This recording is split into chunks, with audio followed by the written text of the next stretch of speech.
আদম আলাইহিস সালাম থেকে আদম আলাইহিস সালামের কালো নারী ছিল বিপজ্জনক, ঠিক না? হাওয়া আলাইহিস সালাম যদি গন্ধম না খাওয়াইতো তাহলে কাম হতো, এই তাহলে কি দুনিয়া আসা লাগতো? বলেন, হাওয়া আলাইহিস সালামকে হাওয়া আলাইহিস সালাম আদমকে খাওয়াইছে, মানে নারী হলো যত নষ্টের মূল। নারী যদি পরিবারের মধ্যে যদি ভালো হয় তাহলে গোটা পরিবার ফ্যামিলি ভালো, আর নারী যদি পরিবারের মধ্যে খারাপ হয়ে যায় তাহলে দেখবেন ওই পরিবারের মধ্যে অশান্তি খালি দিতেই আছে, খালি কুসলানি বুদ্ধি। বেটার বোন বিরুদ্ধে অ্যাকশন দিতেই আছে। বেটা 1 লক্ষ টাকা 80 লক্ষ টাকা পকেটে করে নিয়ে বেড়ায়, তারপরে বাপা হাওলাত দিতে আসে না, ওই দেখবেন যে বেটার বোন ভালো কিছু হাওলাত দিব বাপর মাসে হাওলাত দেয় না, দিলেই একবারে হাওলাত বাপের জন্য এরকম কুসলানি বুদ্ধি।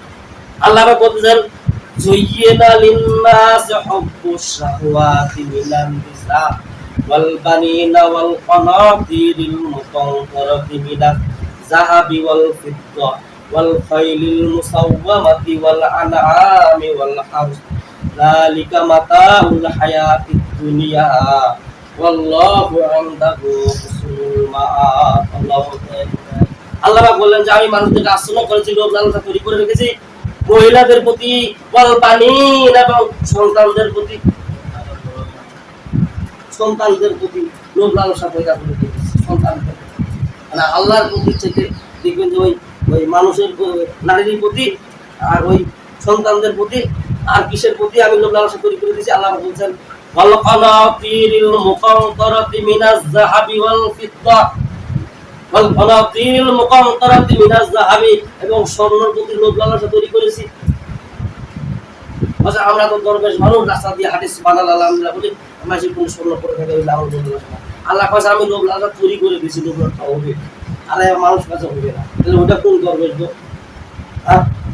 আল্লাহ বলতেছে লোভ লালসা আমি তৈরি করেছি, লোভ লালসা হবে তোমার ভিতরে। রাস্তার মধ্যে স্বর্ণ করে থাকলে ওটা আপনার লোভ লালসা তৈরি হবে, আল্লাহ কাছে হবে লোভ লালসা আসলে করে দিয়েছি। আর আমি কেমন দরবেশ গো, রাস্তা দিয়ে উঠে স্বর্ণ আমার লোভ লালসা তৈরি হয়? আমি কোরআন মিথ্যা নাকি? হ্যাঁ, কুরআন আল্লাহ বলতেছেন ওয়াল কানাতিরিল মুকানতারাতি মিনাজ যাহাবা, যাহাবুন মানে কি? স্বর্ণ। রাশি রাশি স্বর্ণের প্রতি আমি আল্লাহ পাক লোভ লালসা কি করে দিয়েছি? তৈরি করে দিয়েছি মানুষদেরকে। মানুষ লোভ লালসা তৈরি হবেই। রাস্তাঘাটে যদি স্বর্ণ মুদ্রা পড়ে থাকে লোভ লালসা কি হবে? অটোমেটিক বান্দার মুখে কি হয়ে যাবে? তৈরি হয়ে যাবে। যাতে বড় দরবেশ আর পিসাব হবে, ঠিক না? ওই কোন দরবেশ বলে পিসাব বলে শিখাই দিছে। একবার এক পিসাবের মুরিদ আর কি পিসাবের কাছে গেছে, বলে বাবা বলছে কি, বলছে আপনার দরবারে যখন আসি 4-5টা কুত্তা আমাকে রাস্তার মধ্যে ধরে এমন একটা মন্ত্র শিখাই দেন যেন খুব দিলে যেন সব কুত্তাগুলো সিস্টেমটা হলাম।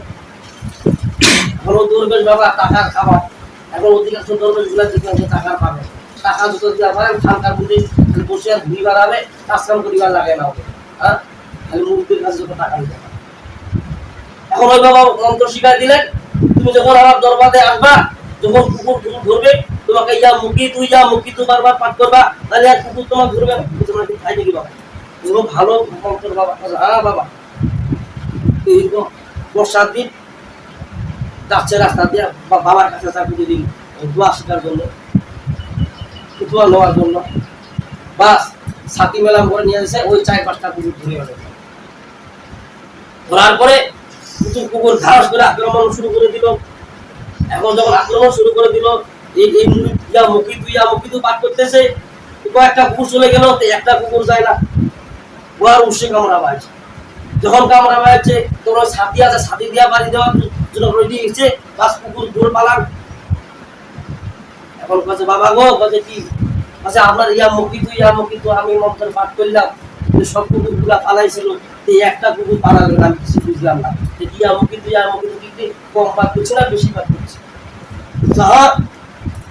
আমার মন্ত্রের মধ্যে কোনো ভুল নাই, ইয়া মুখি তু পাঠ করলে সব কুকুর তো ভালো হয় ওরা পাই না। খোঁজ নিয়ে দেখা গেল তো সব কুকুরে পালাইছিল, একটা কুকুর পালাই না, ওটা ছিল পাগলা কুত্তা। ওটা ছাতির কারণে পালাইছে, বলে ছাতি না থাকলে ঠিকই কামাই। ভালো কুত্তা ধীরে আছে, ভালো ভালো কুত্তাগুলো আক্রমণ করে, পাগলা কুত্তা কাছে আমার পাগলা বন্ধ করবে। পাগলা মানুষ যদি নৌকার মধ্যে বসে থাকে, যদি বলে যে বাবা নৌকা নৌকাইস না, তাহলে কি করবি? যে আমাকে স্মরণ করে দিল আর কিনা বলে যে লোকটা যে ওরা ভালো লাগে আমি জানিয়ে না, ঠিক কিনা বলে? এরকম পিসাব আছে না নাই? রাস্তা দিয়া হাঁটে আর বলে সুবহানাল্লাহ আলহামদুলিল্লাহ, হুজুর আমার চিত্র ভক্তি কেনা যাবে কেনা কীর্তি কেনা যাবে? আল্লাহ বলে, আল্লাহ পাক বলেন যে যাবে, মানুষদের আমি সাবাদ তৈরি করে দিছি। আর যদি না যায় মহিলাদের প্রতি, তাহলে ওটা মধ্যম শ্রেণীর মানুষটা ইজিরা, ঠিক কিনা বলে? আল্লাহ তৈরি করে দিছে। আর বাসা আমার যায় না, তাহলে ওটা মধ্যম শ্রেণীর লোক হিজিরি লোক। ওটা আল্লাহ পাক বলতেছেন والبنين والقناطير المقنطرة من الذهب والفضة والخيل المسومة والأنعام والحرث ذلك متاع الحياة الدنيا والله عنده حسن المآب। আল্লাহ পাক বলেন যে আমি মানুষদেরকে আচ্ছন্ন করে রেখেছি মহিলাদের প্রতি এবং সন্তানদের প্রতি এবং রাশি রাশি স্বর্ণের প্রতি, ওয়াল ফিদ্দাতে এবং রূপার প্রতি, স্বর্ণ রূপার প্রতি আমি আল্লাহ পাক মানুষদেরকে আচ্ছন্ন করে রেখেছি। তার মানে কি মানুষ আকৃষ্ট হবে স্বর্ণ পুরা রূপার প্রতি, যদি মানুষ আপনার পেট প্রতিটা খায়